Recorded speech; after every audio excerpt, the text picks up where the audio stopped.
Hello, everybody. Welcome back to my Tuesday live show. I'm happy to be back here. I took a week off last week, and the week before we had our challenge. So we're back on our Tuesday live. So if you're new to this group, welcome everybody. This group is a new group, and I shouldn't say new, but we're growing newly, which is amazing. So if you're new here, then welcome. I'm so happy to have you. And make sure that you check the feed, make sure that you check the guide section. Lots of videos and little mini trainings there. We go live here every Tuesday.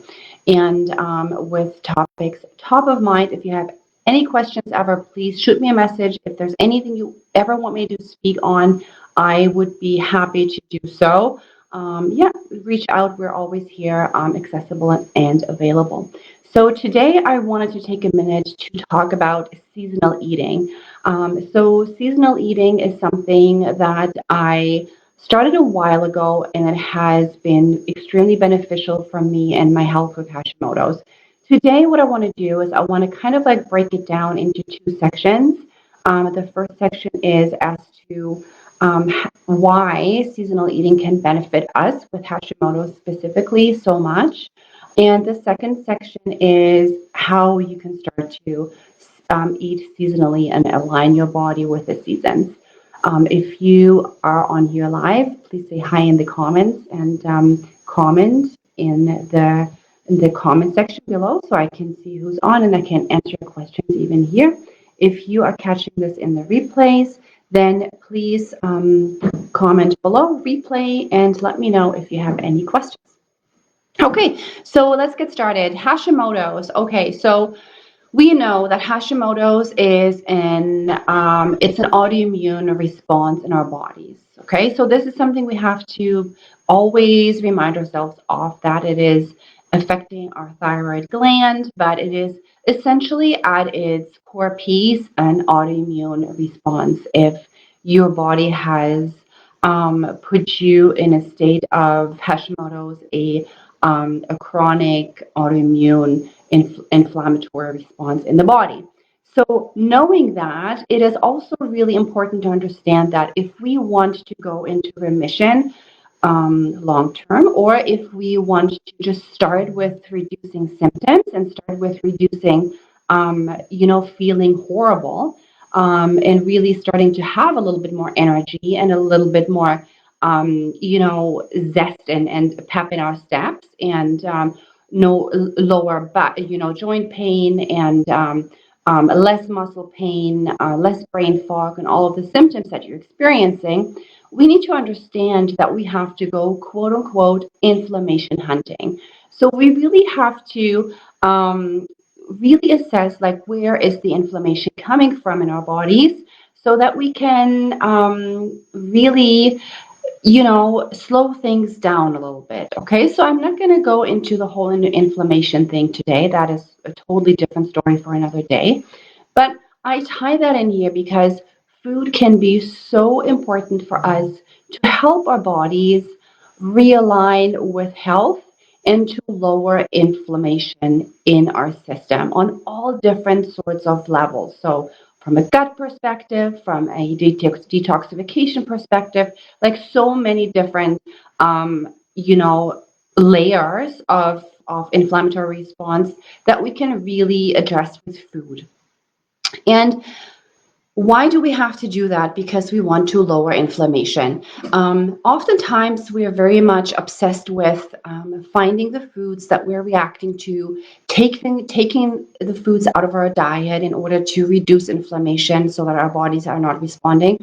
And in the process, we entirely forget that we need a good amount of extra nutrients in order to help our bodies to heal. Okay, because if nutrients are basically the foundation of each and every cell, they're your building blocks, and you do need them in a vast abundance when you're dealing with chronic inflammation.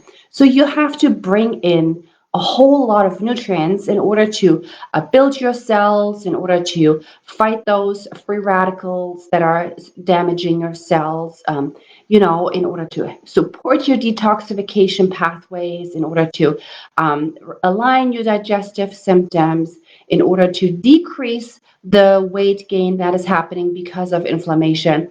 That is when you need a vast amount of nutrients coming into your life. And that is one of the reasons why eating seasonally can be so beneficial to us.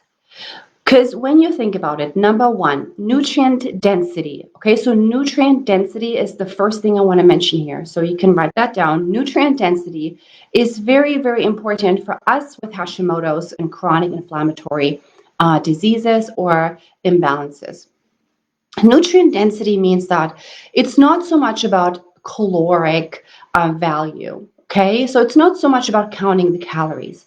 It's more about counting the nutritional density of the food that you're eating, so that each and every part of your body is receiving vitamins, minerals, proteins, fats, essential fatty acids in order to support your immune system, in order to support your detoxification pathways, and so on and so forth.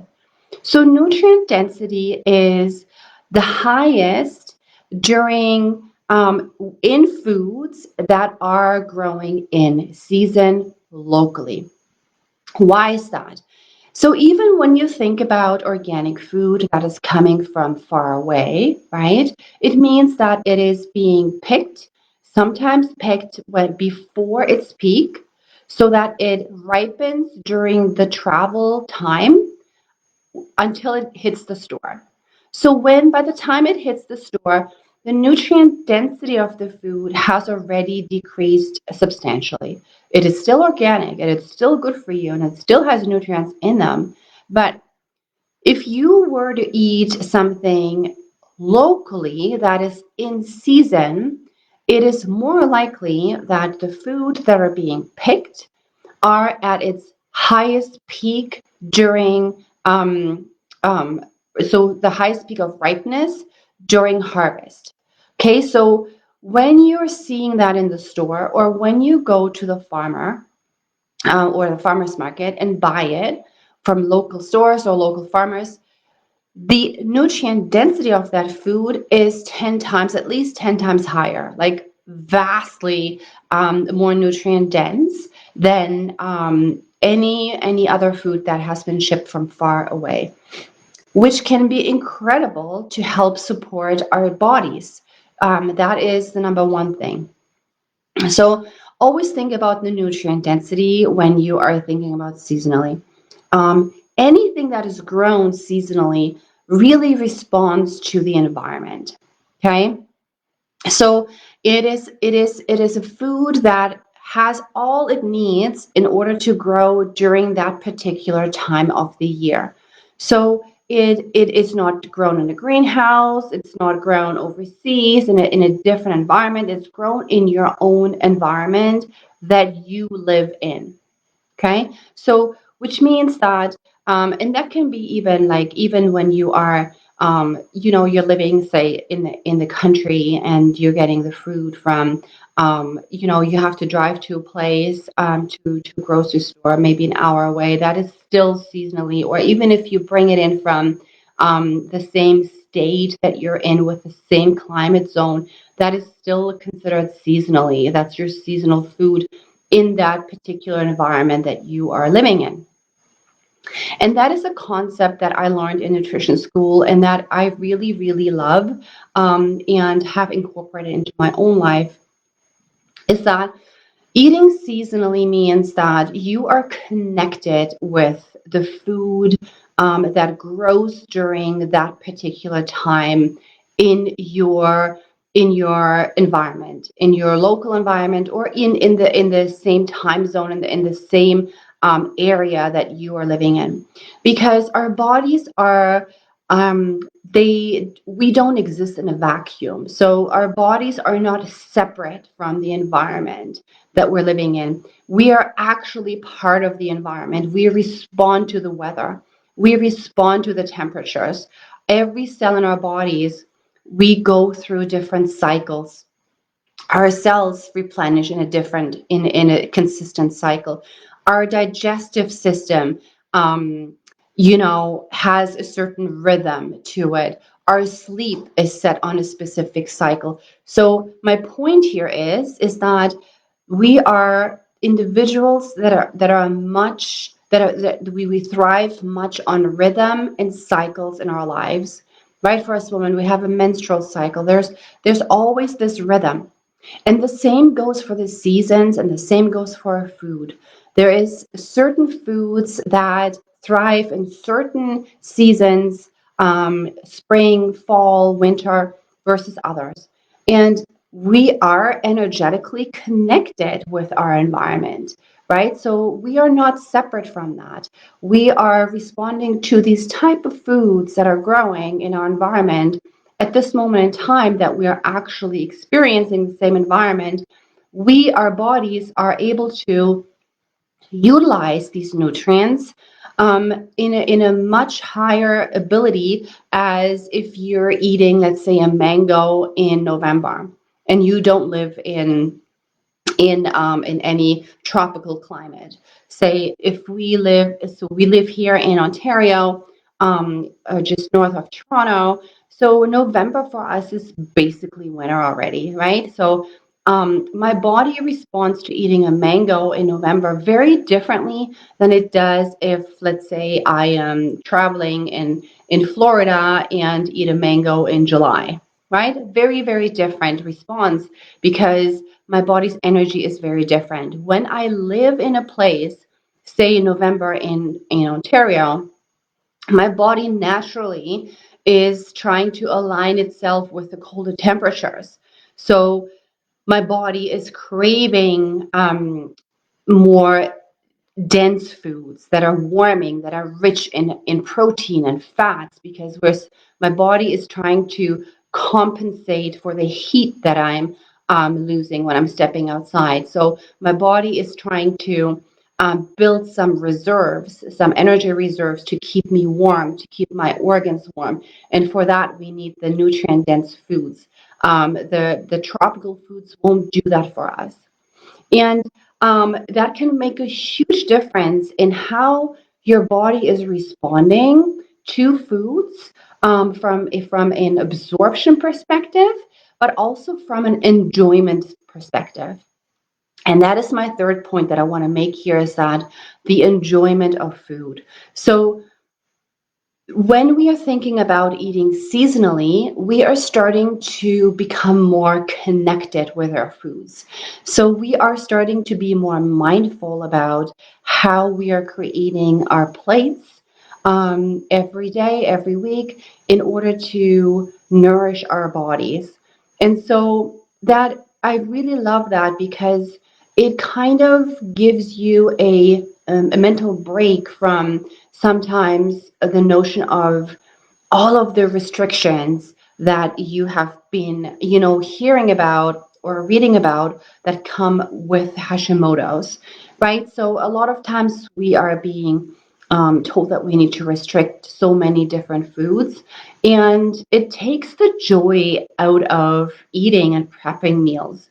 So I am all for bringing back in the joy because again, when you think a little bit about, when you go downstream with that thought, you or upstream with that thought, you'll see that when your body is enjoying the foods that you're making and you're eating, your absorption actually improves because you are in a state of relaxation, you're in a state of enjoyment of you know the parasympathetic phase of your nervous system, which is the rest and digest phase, and not the sympathetic state, right? So it is a very different connection that we're experiencing when we're actually taking some time in the kitchen and thinking about the seasonal foods that we are putting into our dishes and meals. It brings variety in, like I said before, it brings nutrient density in, and we are connecting. We're connecting with that food. We are trying to use different herbs that may be growing now in springtime or different spices that might be available in the fall, and we throw things in there instead of just grabbing, you know, some pre-made meal that we're heating up in the microwave, or something that is um, something that is not connecting with us. Maybe that is something that we don't even really feel like eating because it's convenient. And mind you, I'm not saying that we never do that, right? I mean, we're a busy family of four people with two teenagers. It does get busy, and yes, of course, we have our meals that are just like thrown together in a whim. But generally speaking, when you're starting to create a mindfulness around your shopping experience during the season, you become so much more aware of what is out there in the stores, what is actually growing during that season, that you're starting to really start to enjoy putting different things together, maybe reaching out to different foods that you haven't tried in the past or in a while, such as endives or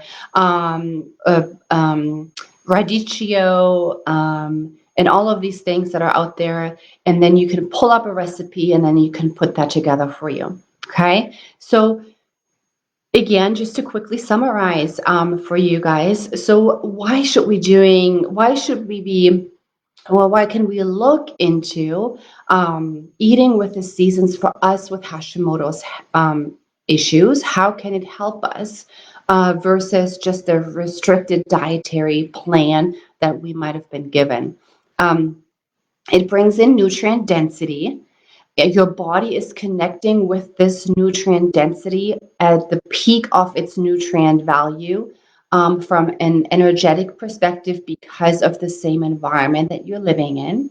That's the body needs what is there in this specific environment, right? That is how our bodies thrive, have always been thriving before, all the way before the days when we were able to import things, right? Our bodies were able to thrive in our environment.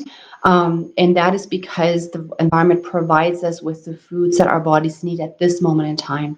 So you can connect energetically, nutrient density. It brings in a lot of new diversity, right? Which foods that you might have not tried or thought about in the past.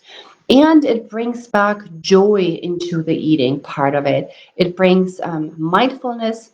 It brings joy and enjoyment in putting these meals together for yourself and your family.